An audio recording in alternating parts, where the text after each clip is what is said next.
everyone, so welcome to my vlog. This is my first trip to Wimbledon. I've never been to Wimbledon before. I have a friend of mine in London who goes every year and has been for quite a few years now, but I never go, and this year I thought, you know what, I'm going to go, and I'm so glad I did.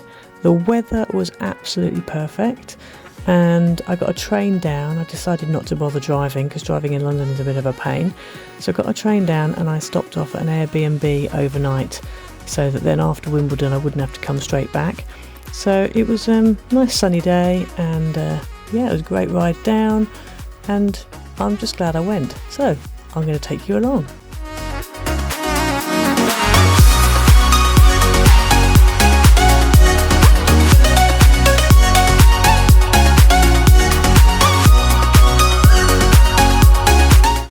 Okay, so we've just been through the turnstiles and we've all got our tickets, and now we're ready to walk into Wimbledon Village itself.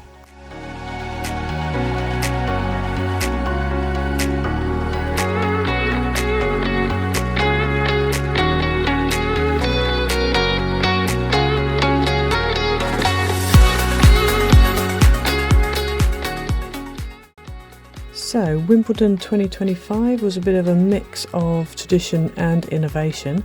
They are still the only Grand Slam played on grass courts, which is kind of, preserves its unique challenge. And this year, apparently, they also had AI line judges. So human line judges were replaced by AI-powered systems using over 400 cameras for precision calls. I know that on the show match that you will see later on, it kept yelling out fault, and in the end Martina Hingis was like, turn her off. So I think that was probably true. Apparently they had smart rackets with built-in sensors to analyse swing data in real time. All of the courts ran on solar energy. They used recycled tennis balls apparently, and all their merchandise was eco-friendly. The finals were also moved to 4 PM because traditionally they were 2 PM in order to boost global viewership.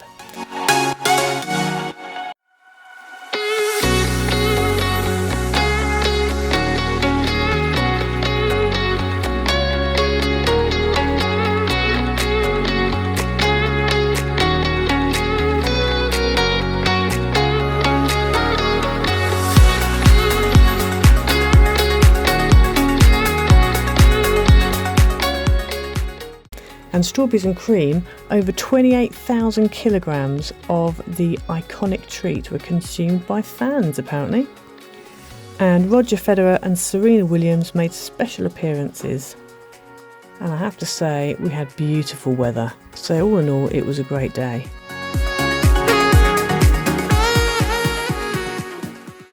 Had to go and have a quick look around the gift shop, obviously.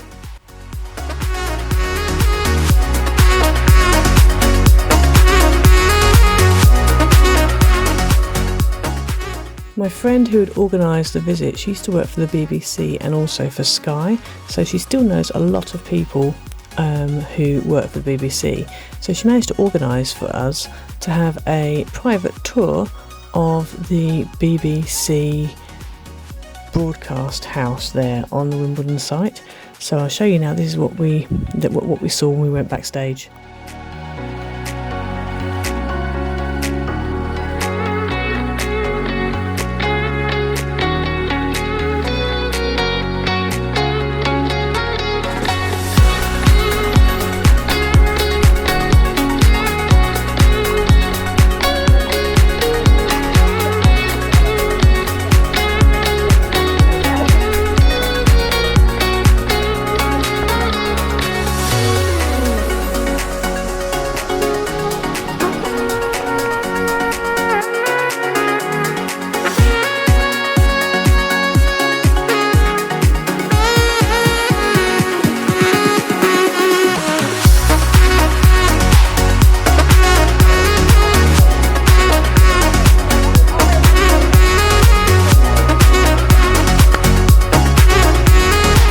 So we're now at Henman Hill. We're just going to walk down and walk around because they've had to split us up with the tour, the private tour, because there was too many of us. So we're now just going to head down these steps and go somewhere else for now.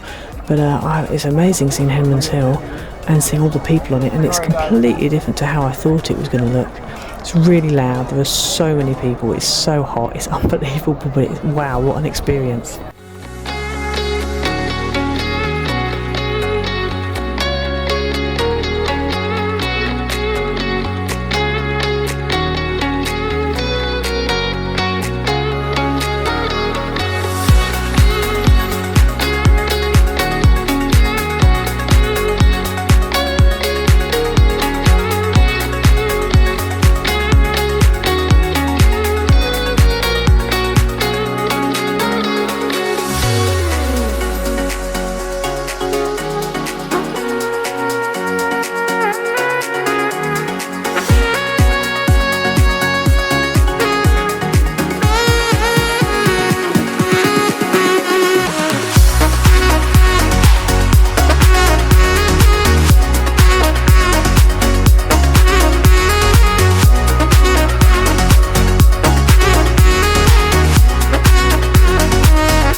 Imagine living up in those tower blocks up there. What a good sight of view you'd have over the whole of Wimbledon. That would be so cool.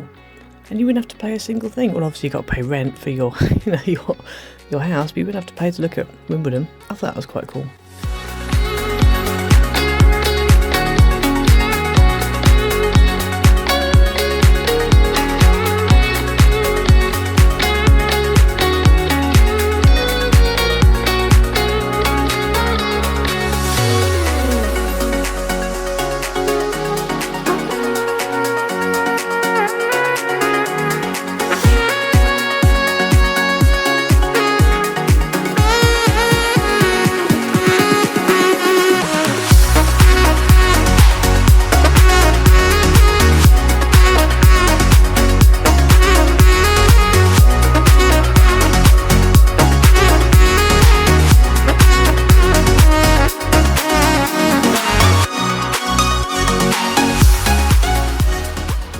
So that young lad there that you can see on the left in the white t-shirt being interviewed, I'm pretty sure that was Mario Vukovic, and he was an under 14 player who almost won his match.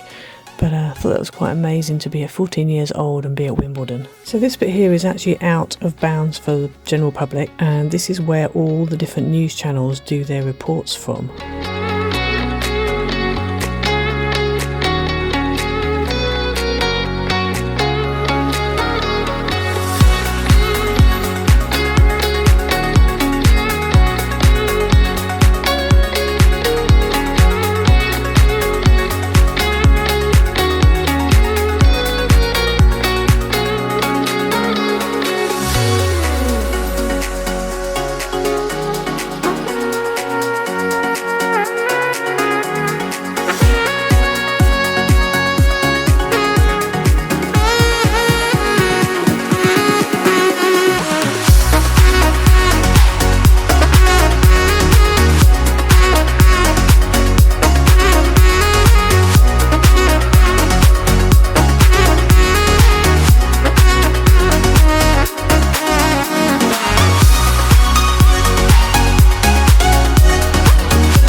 So it got later on in the afternoon and we decided to go and watch an under-14s match with the girls, and again I was just amazed at how good they were. I mean, obviously they have to be at Wimbledon, but to be that kind of age and be at Wimbledon, it's just, that says a lot.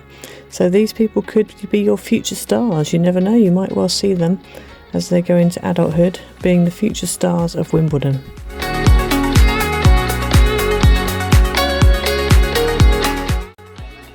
So we stumbled upon a show match with Cara Black and Martina Hingis versus Kiki Bertens and Johanna Konta, and it was very funny, as you can see. So at this point in the match they'd got a couple of the ball boys and ball girls to play instead of them. So instead of Martina and Cara, they got the ball girls to play instead, and so it was just funny.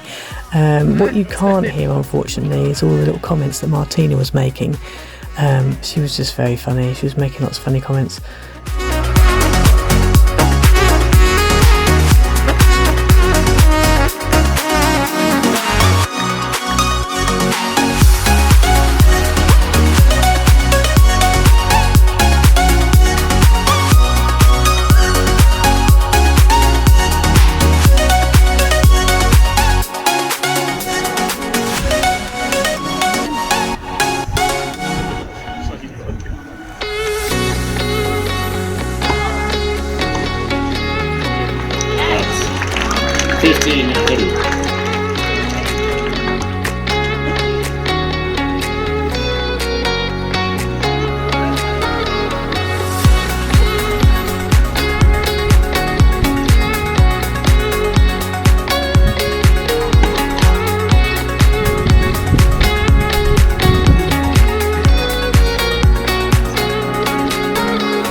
And then later on you will see where they were kind of just deliberately doing like a little volley between the two players, and in the end Cara Black ended up just lying down on the ground. She was like, I'm done. There's no point in being here, basically. And so yeah, I'll leave you to watch the hilarity that ensued and make up your own mind what was going on.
Some of our party really wanted to get into centre court, but we didn't have the right ticket for that. We only had a day pass, and so by the end of the day a lot of people had left already, and so we managed to get into court 3 to see a ladies' doubles match.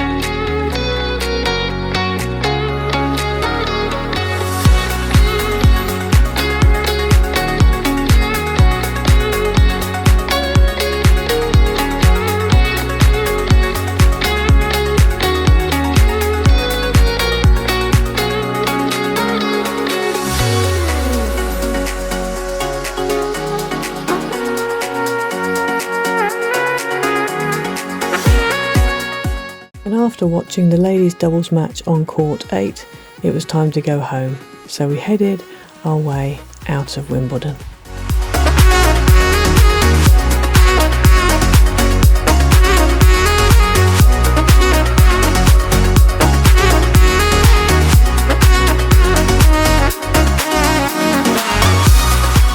Thank you for joining me as I went to Wimbledon. I hope you enjoyed the vlog. Don't forget to like, subscribe, hit the notification bell so you never miss a video, share this video, and we'll see you again next time. Bye!